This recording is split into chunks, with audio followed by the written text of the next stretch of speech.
Good day, my dear undergraduate and postgraduate students. The topic for the day is viruses and neoplasia. I have deliberately divided the topic into three sections, and this shall be the first. And I would emphasize that this class would be incomplete without the next two classes. Hence, I request you to kindly keep a follow-up of this class in the coming sessions. Always the subheadings, as I usually say. These will be the subheadings that we are going to deal with. But these are the 4 viruses which are likely to cause neoplasia in humans. Therefore, kindly have this in mind. Always it is better to have a concept about a basic structure of a virus. I'm not going to take virology. There is a huge department to take care of that. But for the sake of continuity and completion, we shall be seeing this. There is an envelope externally, and then there are certain envelope proteins. Also, there is a viral tegument that is there, maybe an inner membrane. And then there is a nucleocapsid, which is a counterpart of our nucleus, though not that well developed. And you have got the viral genome, which can be something similar to a chromosomal tag. There are 2 types of these viruses, the DNA and the RNA. This particular diagram, this is a reference from ResearchGate, a superb piece of work. Now, look at this over here. How does the virus multiply? For that matter, how does it invade? This can be applicable not only to neoplasia, but diseases such as HIV, COVID-19, etc. The virion or the viral particle is extremely delicate to extremes of temperature, to chemicals, so on and so forth. So for its survival, it needs you and me. That is ourselves. So what happens is when these proteins get attached to the receptors, there is an invagination, there is a phagocytosis. And the capsid is being lost and the nuclear material is being liberated. If it is going to be a DNA virus, then it directly gets incorporated into the host genome. Or if it is going to be an RNA virus, you find that there will be a process of transcription followed by a translation after the necessary steps. So, see this one, there is a transcription. The virus, it goes inside the cell membrane is getting dissolved, and then there is a transcription splicing. What happens is you find that these, by means of the messenger RNAs, mRNAs, they are converted into this, and this is the nucleus of the host. Therefore, there is multiple replication that goes on.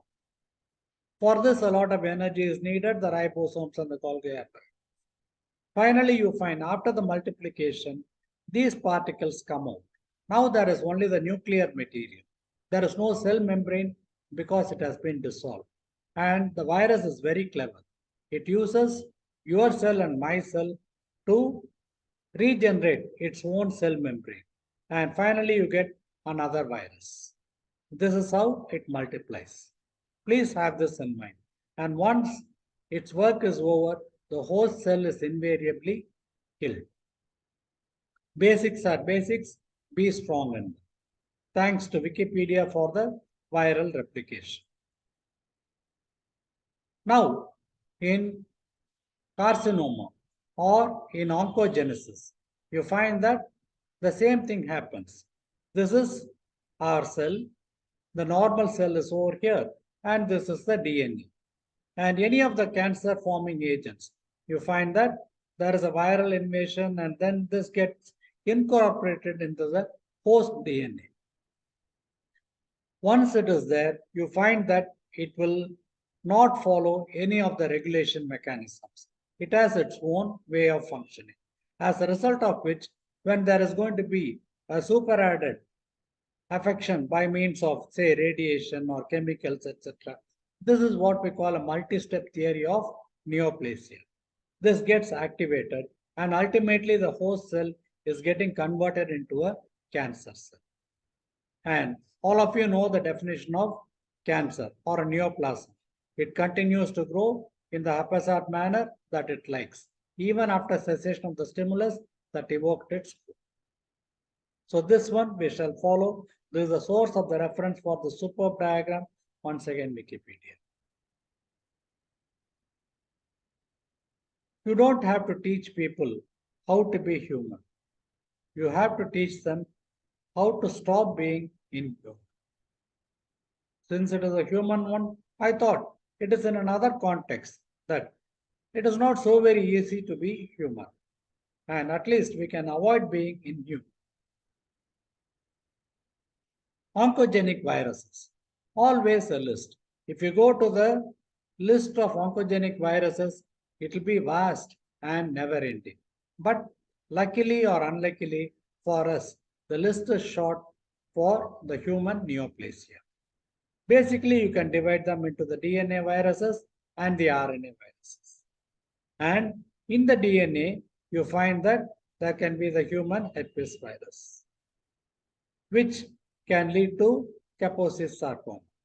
Also, there can be the Epstein Barr virus, which can lead to a number of neoplasia I shall be showing. Then there is a papoviridae, which is the human papilloma virus, and hepatDNA-viridae, which is the hepatitis B virus causing hepatocellular carcinoma. This much if you people can remember for the time being, it's enough. The RNA viruses, the hepatitis C, there is again a carcinoma that can be caused. Retroviridae, the HTLV, human T-cell lymphotropic virus. So this is,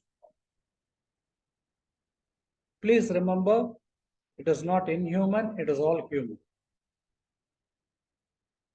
The basic principles, as I had mentioned in the previous diagrams, this is what is happening. There is a viral oncogene. We call it as V-onc. I'll take a separate class on what are the proto-oncogenes and the oncogenes are. Therefore, you find that it offers a different kind of signal.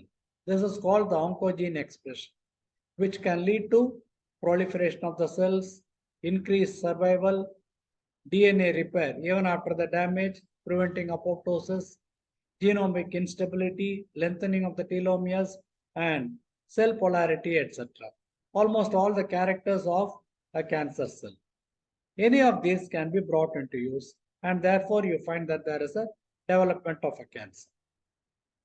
There are two things, viral oncogene and a cellular oncogene. Both are more or less same, and the effect is this. So this is a basic principle. In one corner of our mind, we shall have it. First, I shall go to the human papilloma virus. It is a DNA virus. And these are the types of viruses. Some are of high risk. They lead to malignancy per se. Earlier, it was only 16 and 18. Now 31, 33, and even 51 have been brought into the fold. More and more are being uncovered or discovered. Low-risk types are those that cause the wart or the papilloma, 6 and 11. We shall think. So look at this one. This is just a picture of a normal cervical smear. I find the benign cells. Whereas here, the cells are somewhat irregular. The nucleus mainly is larger and slightly irregular, darker. The features of malignancy. And this incidentally is a schematic picture of the human papilloma virus. This can lead to cervical cancer, dysplasia or carcinoma, in situ or neoplasm, laryngeal cancer, genital wart, oral cancer. So we shall have this list in mind. This is a picture encompassing more than one virus. There is a viral infection. It can be Epstein Barr, or the human papilloma virus or the hepatitis virus. Whatever it is a beautiful schematic diagram which I would like you people to kindly follow. There is a normal cell, it has got a DNA. What happens is whenever there is some damage, it can get repaired or it is lost. Fine. But when there is a viral infection, this kind of regularity is lost. And the viral DNA gets incorporated, in which case it is called the viral genome. And when there is a chronic infection, initially it will be somewhat subacute, then it becomes chronic. But in some cases, it can be very acute. So initially we call a precancerous condition or a promotion. But later on, there can be other genetic abnormalities developing or gene instability, which can lead to various changes. And ultimately you get a cancer. This we shall be having. Normally what happens in the body, there can be the death of the cells because of apoptosis. But once there is a promotion and then further infection by means of these, you find it continues. This particular theme can also be applied to chemical carcinogenesis. So the theme is extremely good, the flow is extremely good, and I would like you people to kindly draw it. So what happens is there are two this one, reading frames, E1 and E2. The human papilloma virus is interrupted between the reading sites of these, E1 and E2. E2 actually, it suppresses the next flow, E6 and E7. But what happens in the case of human papilloma viral infection is that the E1, E2, they are inactivated, as a result of which you find that E6 and E7, they are without control. Let us see what the damage is going to be. And they are overexpressed. They, in fact, being uncontrolled. There is an expression. So E6, what happens? Normally, it blocks the cell suppression cycle. And E7, it blocks the cell suppression cycle by means of the RBG. Or it interferes with the P53, inactivates P21. These are all the defensive mechanisms of the normal E6 and E7.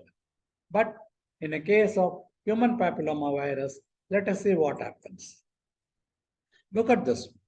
So the E6 and the E7, they get activated. E6, for example, it can lead to the deacetylation of the P53. There is an inactivation of the P53. P53 is more of a regulating mode. It leads to apoptosis. But when P53 is defective, there is an inhibition of apoptosis, then there is an uncontrolled. Also, there can be the activation of these. These are all free radicals which get activated, as a result of which there is a reactive oxygen species which are brought into action. Also, there can be a degradation of the P53. Now, what happens is all these blockages are removed and then there can be a neoplasia. This is a very good diagram which you people can remember, but a little complex for the undergraduates. Please do remember. This incidentally is the human papilloma viral particles by electron microscope. And look at this. I told you cervical cancer. This is the lip of the cervix. When you put in a scope, you see this one. This is the lip of the cervix. This is the ectocervix and then the endocervix.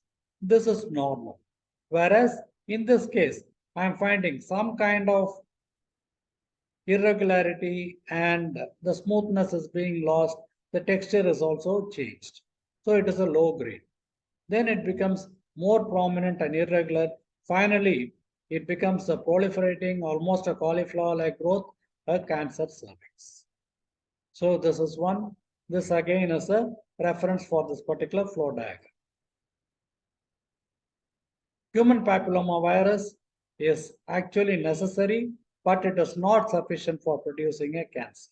So there has to be a co-infection with other viruses, bacteria, or other inflammatory processes, such as radiation, chemical carcinogenesis, etc. And what happens is the viral DNA gets incorporated to the host DNA. With the help of all these things, there can be a cancer. A beautiful schematic diagram. This I think we can draw very easily thanks to research. So human papillomavirus belongs to the family of papillomaviridae. It is usually asymptomatic and there is a spontaneous resolution in almost 80% of the cases. In some cases, there can be warts, or in certain other cases, there can be malignancies, as in the cervix, vagina, penis, oral cavity, and the anal region. And these are the viruses which we already mentioned. And 16 is associated with oropharyngeal cancer. 6 and 11, they can lead to small papillomatous lesions called warts in the genital region or in the larynx. The reason they say is multiple sex partners and skin to mucosal contact. There are some vaccines which have been brought about which are reducing this rate. And secondly, there is a pap smear, which is a wonderful method for early detection. Otherwise, it is the second most common. The viral oncogene expression is not sufficient. That's what we had seen earlier. So there has to be certain other things. And finally, you find that the HPV exploits the host survival mechanism to redox-mediated response. Look at this. This is the pathogenesis of the cervical cancer. This diagram, if you are a very clever student, you can apply in carcinoma cervix as well as in the case of viral carcinogenesis. So there is an infection. As I told you, there is the uterus over here, there is the cervix, there is the ectocervix, endocervix. Usually this junction is prone for malignancy. And this is the vaginal flap that we are seeing. Now what happens is when there is an infection, this is the ectocervix, there is a stratified squamous epithelium. All the cells do not become neoplastic. It is always the basal layer that matters. So there is some abnormality in the basal one and these abnormal cells proliferate. And most of them, they heal spontaneously. So look at this one, almost 90%. But if there is going to be a defect in the DNA further and there is a damage, it goes out of control, it can develop a cancer. This happens in about 1% of the patients. And there is an invasive cancer that is developing. A beautiful thematic picture, easy to follow. Not necessary to draw, but wonderful picture. This is extremely important. This is what I told you. This you people shall and will write and draw. The E2 is getting inactivated. The E2 is actually controlling this E6 and E7. Now, what happens in the case of human papillomavirus? Because of this inactivation, you get activated forms of E6 and E7.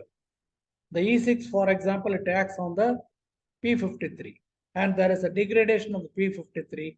There is a loss of tumor expression by this, tumor suppression, as a result of which it goes out of control. That is one. In the case of RB, you find that there is an unbound transcription, there is a change in the DNA, and there is a cycle of proliferation which can lead to malignancy. So beautiful diagram. Definitely this is the best one. You people shall and will draw this. Maybe as easy as drawing a ghost. The next friend of ours is the Epstein Barr virus, a double-stranded DNA. Belongs, and this is the other name for it, human gamma herpes 4. This is an electron microscopic picture of it. I am not an expert at it. But it affects the B cells mainly of the immune system, as well as some of the epithelial cells. Remember these two things. One is the lymphoid cell, second one is epithelial cell. I shall show you a diagram. So in this case, what we are seeing is the Epstein Barr virus. It persists as latent in the memory of the B cells for life. It remains as it is. Michael Anthony and Epstein, they are the people who discovered it, along with UN Barr and Burkitt. Parsons Burkitt was a surgeon in Africa. It has been named after him. So that is why it is called as the Epstein and the Barr virus, and the disease is Burkitt's lymphoma. What are the associated changes with this? Now, it is not just the malignancy, there can be an infectious mononucleosis. It can lead to a Burkitt's lymphoma, Hodgkin's lymphoma, gastric carcinoma, nasopharyngeal, extremely important. Also, autoimmune diseases such as SLE, rheumatoid arthritis, Sjogren's, etc., and multiple sclerosis. A beautiful thematic picture over here just for us to remember. And there can be MCQs. Epstein Barr virus causes all except. And this is the Burkitt's lymphoma, more common in Africa. So this is a young boy who has got a swelling in the cervical lymph node. And when this lymph node was histologically studied, it showed a uniform population of cells, and there were some interrupted areas, and these were appearing brighter than the background. So this is called a starry sky pattern, classical of the lymphoma. And this is the hematological counterpart of it. I am finding large cells with vacuolated cytoplasm, courtesy R.A.T.S human cytology. And this is a starry sky pattern from another source. So I hope you people can superimpose one on the other. This again is a flow diagram. What all happens in the case of Epstein Barr virus? For each of the virus, I have chosen one or two diagrams which you people shall and will remember. Epstein Barr virus affects the B cells. Lymphoblastoid cell is affected. That can be a lymphoma. Or it can affect the NK cells, T cells, proliferation. Again, it can lead to a T cell lymphoma. It can affect the epithelial cells and lead to a carcinoma of the epithelium, nasopharyngeal carcinoma as in this case. Look at this one, a beautiful picture, and this is the reference of it. I would like you people to kindly go through this. It is from Malaysia, a wonderful one. A picture over here, and then there are the various structures, but then this is a growth that we shall be extremely afraid of. Even the histological picture will be quite frightening. It is a kind of an nasopharyngeal squamous cell carcinoma, but not so simple as that. And by the by, what are the viruses causing cancer or associated with neoplasia? This particular one, I would like you people to kindly memorize. Thanks to the British Journal of Hospital Medicine. You can find it in many a source, but this I feel would be apt. Is it clear? So you've got the Epstein Barr virus, papilloma virus over here, hepatitis B and C, polyoma virus, Kaposi sarcoma, HTLV, and human immunodeficiency virus. So these are the things which we shall be remembering. What is the malignancy? What are the diseases it can be causing? This is again a schematic picture of the Epstein Barr virus. Probably it is a droplet infection. You find that can affect the epithelium of the nasopharyngeal region. That can be the release of the viral particles which are taken up by the B lymphocytes and again released whatsoever. There is a dormant stage after which it can get activated. It acts on the epithelial cells. It produces a malignancy. So this is epithelial tissue. Now what happens? The B cells similarly, they are in the dormant state, but then they can become activated. Activation means always another step is required. It can be by various sorts. We will not go into the detail now. And after which you find that there could be transformation of the B lymphocytes into cancerous cells and you get a lymphoma. So remember two things. There can be a carcinoma, there can be a lymphoma. So again, a schematic picture of the same. So unaffected cell is over here, and these are the virions or the viral particles. They are affected, and so when they do infect, you find that there is an infection, and there is a viral DNA which gets incorporated into the host DNA, and there is an instability or a transformation that is being brought about.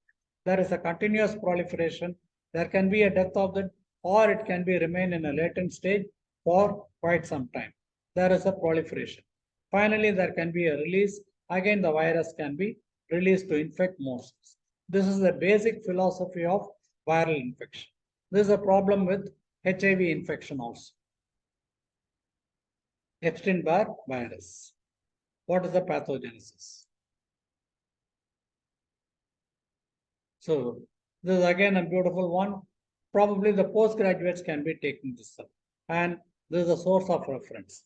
There are the viruses in the various body fluids, transmission and infection occurs, there is a proliferation, and there can be the various cells, the B cells and the T cells, which are becoming affected. The virus can remain latent as it is, and there is an episomal DNA. There can be a division of it. And there is some other trigger that is over there, which can lead to the release or to the neoplastic transformation. This I would like you people to kindly remember, dear postgraduates. Hepatitis B virus is another virus. It's a DNA. Risk of hepatocellular carcinoma occurs in Taiwan, Africa. Courtesy Cornell Medical University, this is a specimen of cirrhosis of the liver. The liver is firm. Cirrus means hard, and it is appearing nodular.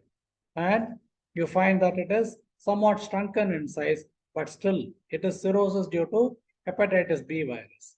And a small percentage of these patients can go in for cancer liver. So these are the sequence of events. So you find that there is a viral infection. Initially there is a hepatitis. Later on there can be a cirrhosis. Finally there can be a hepatocellular carcinoma in some patients. All those who are infected do not develop malignancy. And there is a schematic change in this. So there is an infection. Then there are further genetic changes which are happening, as a result of which there is a malignant development. This is all because of the HPX protein, which activates the various genes and blocks the P53. P53 is a very friendly person, but then when this is being blocked, you find that cancer suppression is stopped and cancer proliferates. So hepatitis B virus, these are all the changes we have seen. So there can be necrosis, regeneration leading to hepatitis and cirrhosis. Gene instability leading to alterations and mutations, finally carcinoma. So repetition is the mother of knowledge.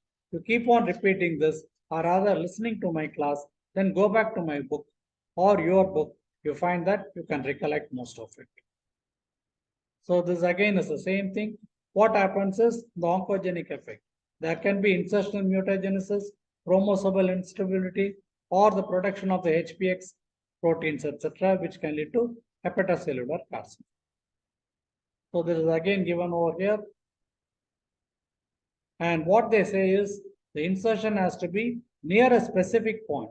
If it is not near the proto-oncogene, then there won't be any cancer. So it has to be exactly at that point and then trigger a change in the DNA so that there is uncontrolled proliferation. The next one is the human T cell leukemia virus or a thing. So here, or lymphotropic virus. Here I find that there is a viral infection thanks to the electron microscopy. Beautiful picture from this one. But what I am worried about is recently we have diagnosed one case like this. There was a marked increase in the platelets and the patient was mildly anemic, and we are seeing this abnormal flower-shaped cells, which is classical of human T cell. So this is over here. This is the structure normally for the one. I would like you people to kindly superimpose. I am not going into it. So there is a gene called the TAX gene. So this what happens is it gets incorporated with the host, and then there are the various things. It triggers the various interleukins and other macrophage colony stability factor. There is a proliferation and then there is a malignancy. The integrated TAX gene is responsible for it. This by itself is a question for the postgraduates. I shall be dealing with it at a short notice. I would like you people to kindly by heart this short PowerPoint. The HTLV, what are the morphology and carcinogenesis? You find that ATLV means adult T cell leukemia or lymphoma. It is an enveloped retrovirus and it can lead to lymphotropism. It has got an affinity for it, leading to a leukemia. More common in countries where Japan, where it was discovered way back in 1977. Other diseases can be myelopathy or uveitis, etc. Vertical transmission is also possible. 3 modes of transmission. One can be vertical, another one can be sexual, third one can be parental or blood. This we shall be remembering. And it can lead to a leukemia, cutaneous lymphoma also. See what is happening. There is the entry of the infected T cells. The T cells, this is the virus. So it enters the T cells over here, which become infected. Now, if one cell is going to be affected, nothing is going to happen. Then what happens is there has to be a cell-to-cell interaction. This is called a synapse over here. Just as you have got a neurogenic synapse, which is passing all the impulses. Here also you have got a virological synapse, which passes the material from one cell to another. And look at this one. Within a short time, there are groups of cells which are being affected by it. And tax is usually just like the growth factor, P53, it is a very friendly regulating matter. Therefore, it will prevent all the growth and then there will be a normalcy returning. But then when there is going to be some other mutation, tax by itself is not harmful. But then when it is subject to certain mutations, you find that there is a monoclonal progression and it is not controlled by tax also, there is a cancer that is developing. This is a beautiful diagram, both undergraduates and postgraduates can draw it and remember it.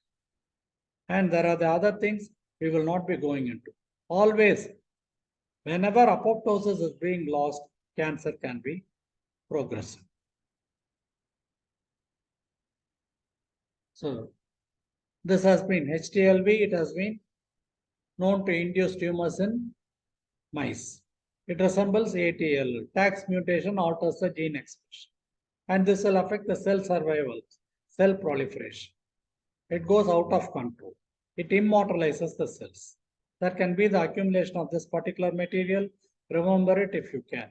And finally, there is something called as gene silencing and carcinogenesis. Look at this, the same schematic diagram. There is an envelope, there is a virus, then it goes inside, it loses its envelope, the viral material is being released, it gets incorporated into the host cell, and then there is a provirus over here or a pro-oncogene, after which you find there will be an activation. There is a proliferation as it is seen over here, mainly during the mitotic phase. And ultimately the cell becomes transferred, it becomes a malignant cell. At the same time, you find that the viruses can come out, they use the host membrane itself to form a membrane for themselves. And you have got a transformed cell as well as new viruses. The damage continues. Strength and growth come only through continuous effort and struggle. Probably I chose this for growth. I do not know how the viruses, which are so flimsy, are able to grow not only by themselves, but then create a growth which is awesome or frightening to the entire world. Napoleon Hill, thank you.